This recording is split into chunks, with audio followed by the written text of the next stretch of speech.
Hi, I'm Liz Sears, and welcome to the Liz Sears podcast, where we talk about parenting, politics, and personal growth.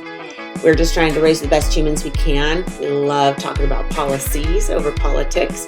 And while we're at it, why not become the best version of ourselves that we can? Here's the episode.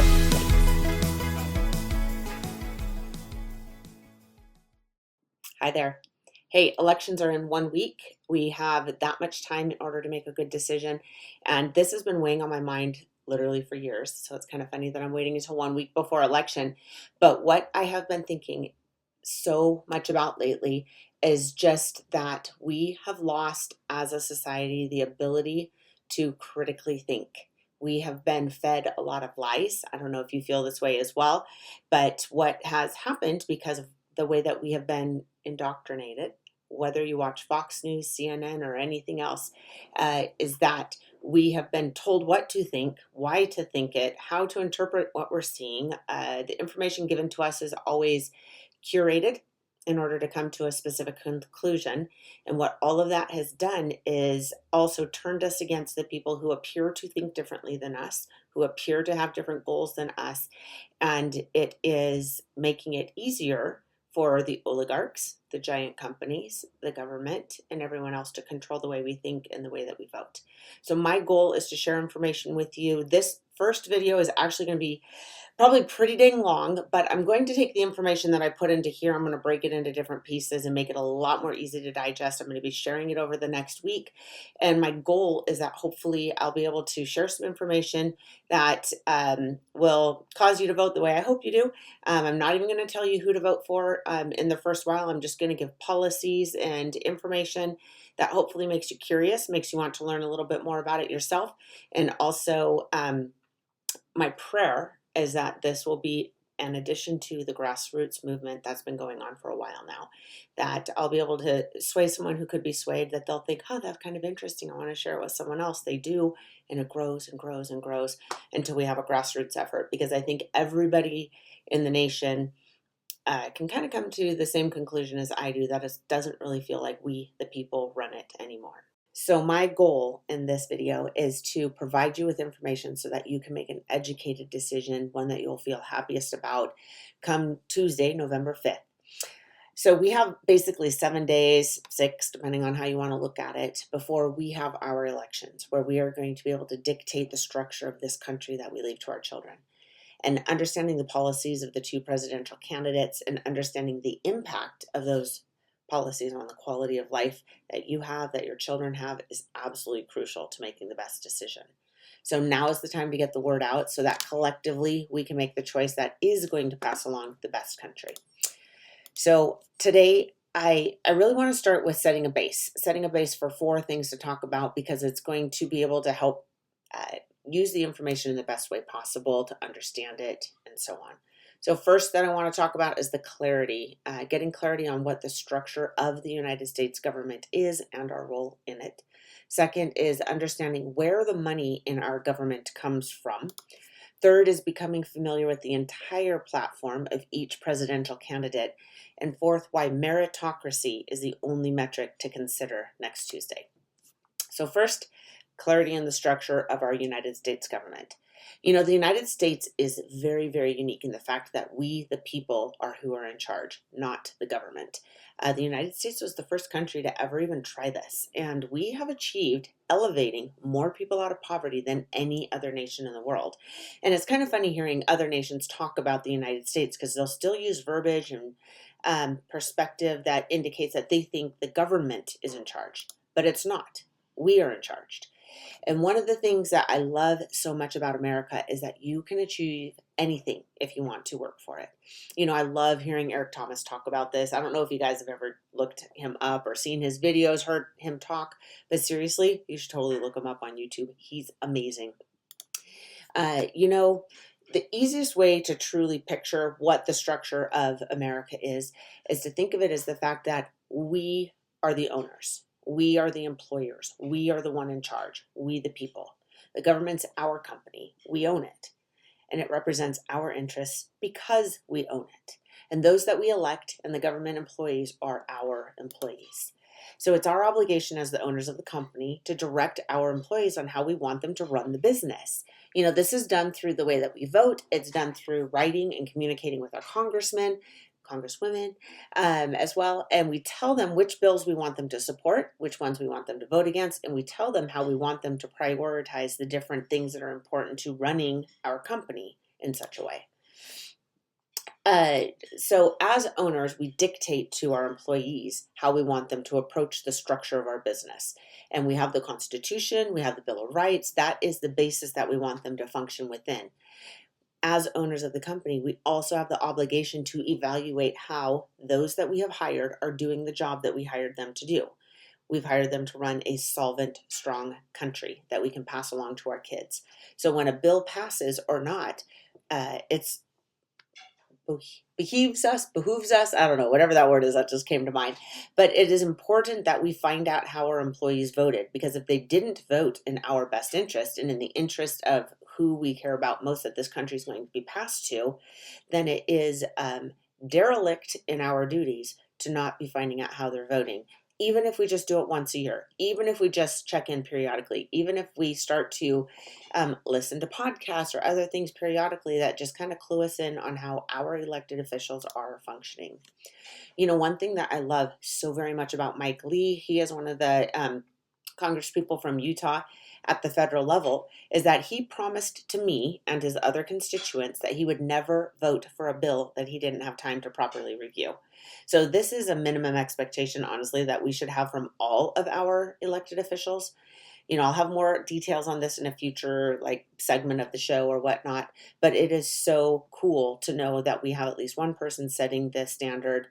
Just to kind of give a sneak peek, I'm specifically talking about omnibus bills, omnibus spending bills that always exceed the income. I mean, can you imagine running a company? Can you even imagine running a house where you are consistently every single year setting up a budget and spending all of it, and it exceeds the money that's coming in? And so previously, spending bills used to be more piecemeal. There would be, we want to spend money on this. Everybody would discuss it. They would debate back and forth why it was good, how to structure it till they came to a agreement, and then they would pass it. Well, what's starting to happen now is that they don't. They just kind of pile everything they want. Everybody gets a say. They put in this, put in this, put in this, put in this, until they have what is considered an omnibus spending bill. Then they give it to all of our elected officials in Washington with no time at all, a day, if that, 2 days, to be able to review thousands and thousands and thousands of pages and debate them. You can't even read it that fast. And so even with all of their staff, then they're not able to do it. And then they get to a point where they say, pass it or the government shuts down. And then everybody talks about how, the people who voted against it are willing to let the government shut down, things like that. Well, Mike Lee has said, if I don't have time to properly vet a bill, discuss it, and make the changes that I think are necessary, or at least debate to try to get those changes made, I'm voting no. And he does every time. Everyone should do that. You should tell your people to do that. So understanding this structure will help us make better decisions regarding the engagement that we have with the government. So the second step I want to talk about was understanding where the money comes from. Okay, if there is one thing that I wish so desperately that I could get everyone in the world, or at least everyone in our country, all of the citizens, to wrap their minds around, is that there is no such thing as government funded. In the United States, everything that we have here is taxpayer funded. This means that we, the owners of the country, contribute our money to fund our business. And as a business owner, this really resonates with me, because in my regular business, if my employees were spending my money, the owner contributions into my business that sometimes we have to do in order to be able to get it to run, that would completely undermine my business if they were spending it wrongly. And so it would be ludicrous also to leave my employees in charge, because the obvious result, if they are overspending in my business, is that it would lead to bankruptcy and the complete collapse of my business. My friends, I promise you, right now, our country, our business is on the trajectory of bankruptcy, which ultimately will lead to the collapse of our country unless we change that trajectory. The money in our company, in our government, comes from us.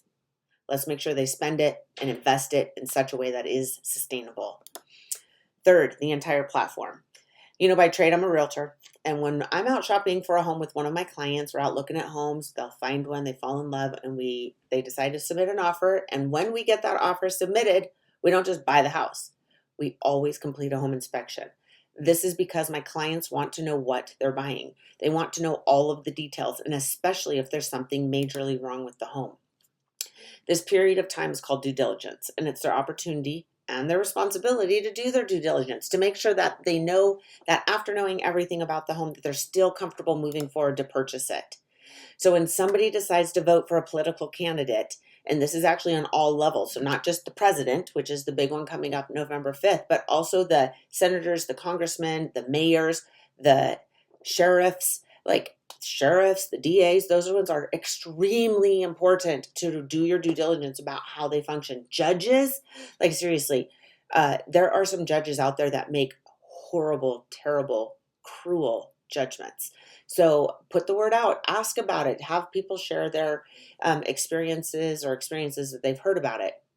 But voting for a political candidate based on a single issue is like buying a house because you like the master bedroom and you didn't do a home inspection and you didn't even check out what else it's all about.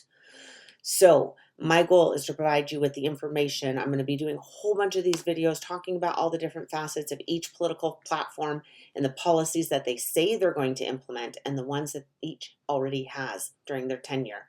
And most importantly, we're going to be discussing the results of these policies and how they may affect you and those that you care about most.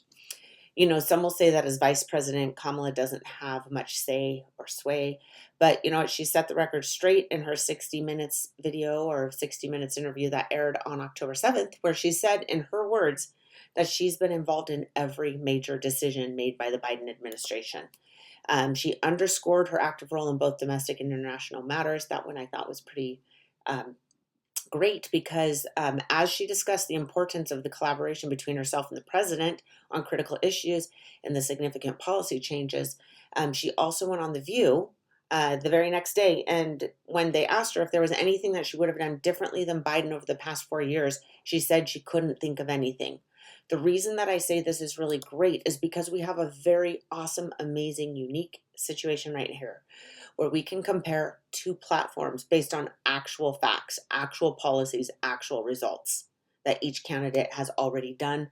And we don't have to simply rely on campaign promises like we usually have to do in most of our elections.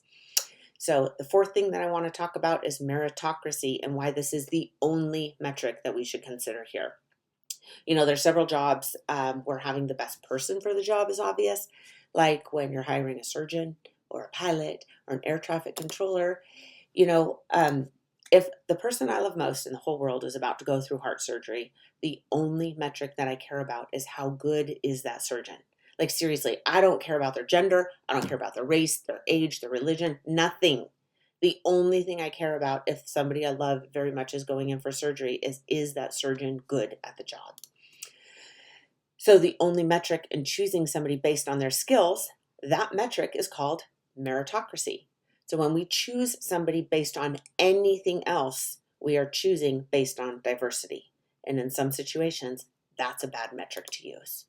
The job, the role of being the president of the United States is critically important. This person is the commander-in-chief of our military.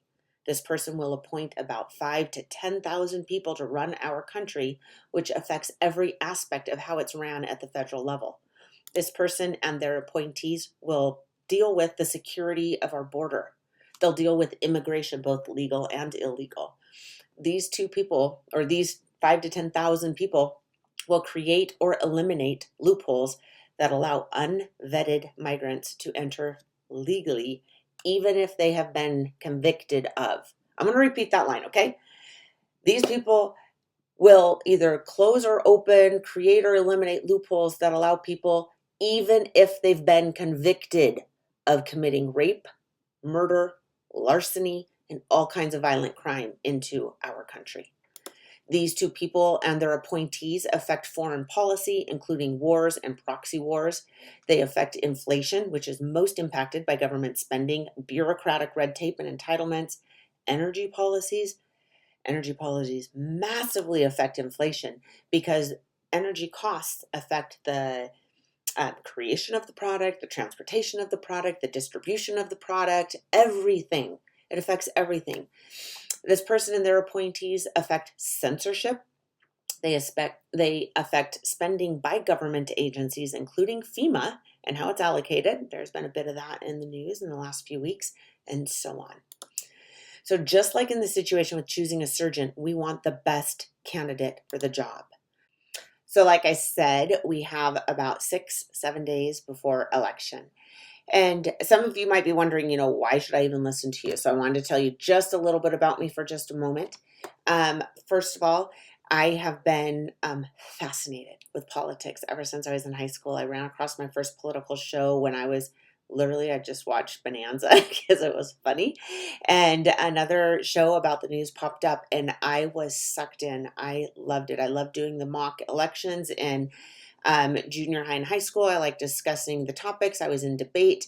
And what I really, truly feel is that if somebody can persuade me with facts, with logic, with reasons on why I should vote the way that they want me to vote, or believe what they want me to believe, or stand behind a cause that is worthy to stand behind, I am all in. But if somebody tries to use emotion and generalizations and not facts and not policies, they are trying to manipulate me, and it makes me angry. And so I want to be able to provide information for people that might feel the same way, or people who don't want to do all of the research, but they want to have somebody that they know has done the research and is willing to give all of the sources, because I will provide all of them to whoever wants them, where I'm getting my information from. What I love the most are congressional hearings, because people are swearing under oath and risking going to prison if they lie. So I love congressional hearings. I love hearing podcasts and full, complete conversations from both sides. By the way, I don't know if you guys know this, but it used to be normal that when somebody did an interview for, let's say, 60 Minutes or Face of the Nation, or whatever those shows are, that even though the news station or whatever it is platform would edit the interview to make it fit well and have commercial breaks and things like that, they would simultaneously provide the full unedited transcript, sometimes even the full video of the interview, so that those people who would like to go in and verify what was said, it was just pure transparency. They were able to see what the true story was, and also verify and prove that the news station didn't manipulate it. And so I find it fascinating right now that there is a lawsuit against one of the news stations for what is referred to as news distortion. So if it's an entertainment platform, of course, they can do whatever they want. They can have satire, they can edit it however they want, that's fine. But if they classify themselves as a news station, they're held to a different standard. They're not allowed to straight out lie, or you would think, but they're also held to the standard of distortion, all of that. And so the lawsuit that's happening for that, I'm grateful for. I hope news stations do get held to a higher standard where they have to tell the truth, that they can't distort it in such a way as to lie to their audience, things like that. So just to tell you a little bit about myself, this is what I stand for. Because some of you might be like, is she Republican? Is she Democrat? Is she independent? Is she, libertarian? Anything like that. I think I'm all of them. Honestly, like this year alone, I was out to lunch with a friend. I was saying, I'm so passionate about this topic. Here's how I think we should handle it. Here's what I think the policy should be. And she's like, yeah, total lefty. I was in another discussion and someone's like, wow, you're so conservative. I was in another discussion. I was called an ultra liberal. So, I mean, I come from all different platforms. And so you should never agree with everything anyone tells you. You should never agree with everything that anyone tells you, including political parties, including politicians, including anything like that. If you believe in every single thing that someone tells you, that's a religion. You're treating them like they're God, or that they are sacred text works, which is kind of weird considering that most all political platforms change over time. Even the politicians themselves, as they learn more, or as some are influenced to do so, they change their stance. They change what they stand for. And so it is even that much more important as owners of our company to be evaluating what it is we want our employees to do by looking at full pictures and such. And so let me go ahead and just tell you a little bit about myself. I want world peace. I hate wars. I think there are a lot of unnecessary wars. I think that there is a lot of diplomacy that is not being used at the highest level that it could be used. And to know that there are young men, I have four of them. All four of my young men, sons, are of the age where they could be drafted. I hate war.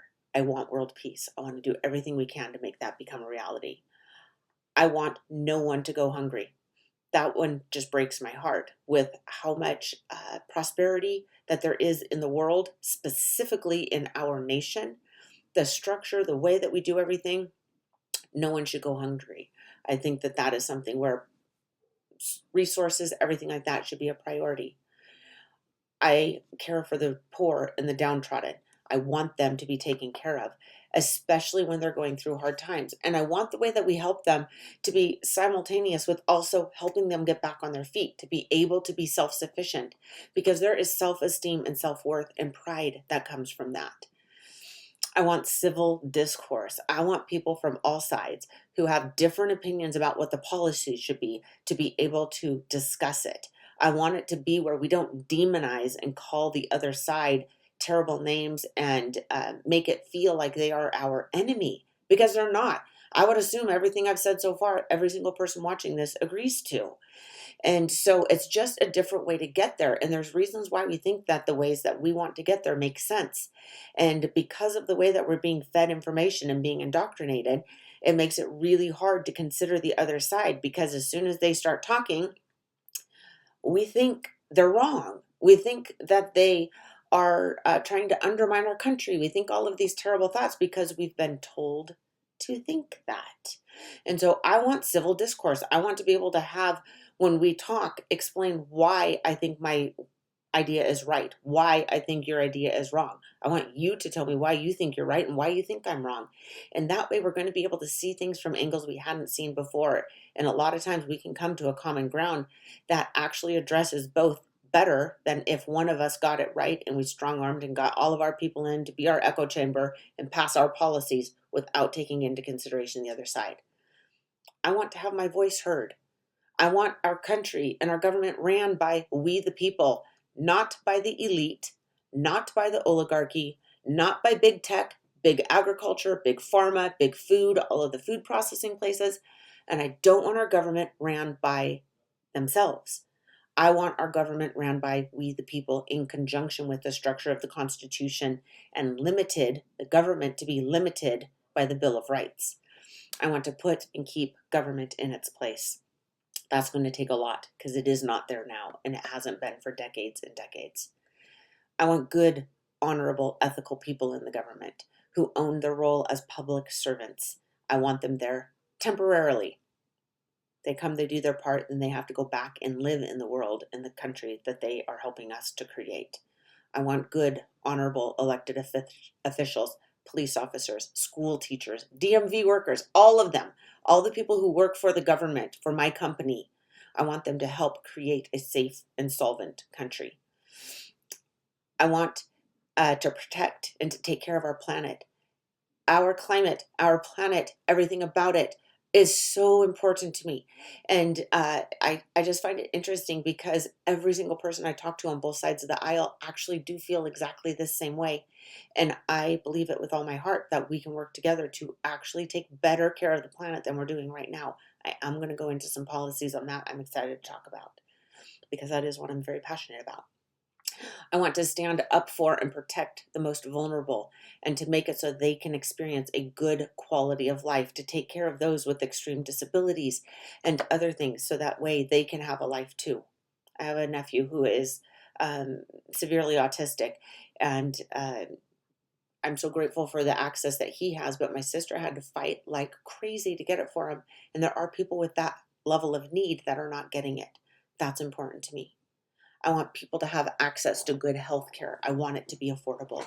I want everyone to fully have the ability to embrace life, liberty, and the pursuit of happiness. I want our country on a path of solvency and sustainability. I want those who enter our country to do so legally and in a manner that allows our Border Patrol to prevent those who are terrorists, murderers, those who are rapists, human traffickers, Human traffickers, human traffickers. They are getting into our country. They are being supported. They are literally slave traders that right now have a lot of free reign at the southern border. And there are things that we can do. I want the poor to have access to the support and assistance that will get them back to a point where they can fully provide for themselves. I just realized my list has a redundancy, but that is because it's important to me. I want the wages and I want the cost of living to get back aligned. I want plenty of affordable housing because supply and demand make a difference. And we've already been working in Utah. It's so exciting, the progress we've been able to make. I'm really excited to share with you the policies that we're doing here. We've been working in conjunction with people from Oregon. They have an entire group coalition who's working there, and it's so good to have people working together to be able to make this possible. I want to make it so that anyone earning an average income can afford to become a homeowner. I want safe neighborhoods. I want safe schools. I want safe bathrooms. I want safe downtowns. If somebody goes downtown to go to a show, to go to a club, to go to whatever, that it's safe. I want affordable, reliable energy for everyone. And I want it to be clean and I want it to be safe. And there are ways to do that. I'm very excited to talk about that. I want opportunities for everyone who wants to become successful to be able to do so. I love, like I mentioned earlier, Eric Thomas. I love where he says, we're in frickin' America. Yeah, because we are. And it's amazing. And I want everyone to be able to take advantage of that. I want honest news, not government issued talking points. I want to be able to have investigative journalism, and I want the full transcripts. I want citizens to honor and protect the freedoms of all citizens, including their fellow citizens. I don't want citizens to become de facto enforcers of the government overreach. I want to eliminate government overreach. I want to play an active role in creating that as the norm in our country. And to write, I want everyone to be able to write to their congressmen and congresswomen and to speak up, to stand up, and to live the role of a United States government. That's who I am. I'm Liz Sears. I'm very excited to start jumping right into the different policies. So let's go. Okay, wait, hold up. One more thing. I want fair, honest elections. And I want these elections completed by citizens of the United States, which are the owners of our company. I do not want employees, because they're not owners in their country, and they are not we the people in ours. They are employees in their country coming in to vote in ours. I am not okay with that. I do not want non-citizens voting. I want only citizens voting. And I also want to make sure that they are honest, that they are fair, and that they are upheld in our country. That is very important to me. So that too, we'll talk about that in just a bit.